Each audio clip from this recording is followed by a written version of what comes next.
அனைவருக்கும் வணக்கம். ஜாதகம் பார்க்க வரவங்களில் நிறைய பேரோட சந்தேகம் என்னவாக இருக்குன்னா, சாமி கும்பிட்றவங்களாம் கஷ்டப்படுறாங்க, சாமி கும்பிடாதவங்களாம் நல்லா இருக்காங்க. அதே சமயம் நல்லவங்களாம் கஷ்டப்படுறாங்க, கெட்டவங்களாம் நல்லா இருக்காங்க. இந்தமாரி தான் சொல்லி கேட்குறாங்க. ஜோதிட ரீதியாக அதுக்கான காரணம் என்னென்னா, நம்ம நல்லவங்களாக இருந்தாலும் சரி, கெட்டவங்களாக இருந்தாலும் சரி, அதே சமயம் சாமி கும்பிட்றவங்களா இருந்தாலும் சரி, கும்பிடாதவங்களா இருந்தாலும் சரி, ஜோதிட ரீதியாக 1, 5, 9 தசாபுத்தி நடக்கிறவங்க நல்லா இருப்பாங்க. அதுவே 6, 8 தசாபுத்தி கோச்சாரத்தில் அஷ்டம சனி 7 நாடு நடக்கிறவங்க கஷ்டப்படுவாங்க. இதுதான் ஜோதிடர்கள் சொல்கிற விதி.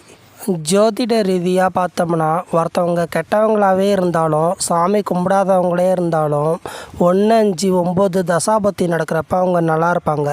அதே சமயம் ஒருத்தவங்க ரொம்ப நல்லவங்களாக இருந்தாலும், சாமி கும்பிட்றவங்களாக இருந்தாலும் 6, 8 அல்லது 7 நாடு அஷ்டம சனி நடக்கிற காலத்தில் அவங்க கஷ்டப்படுவாங்க.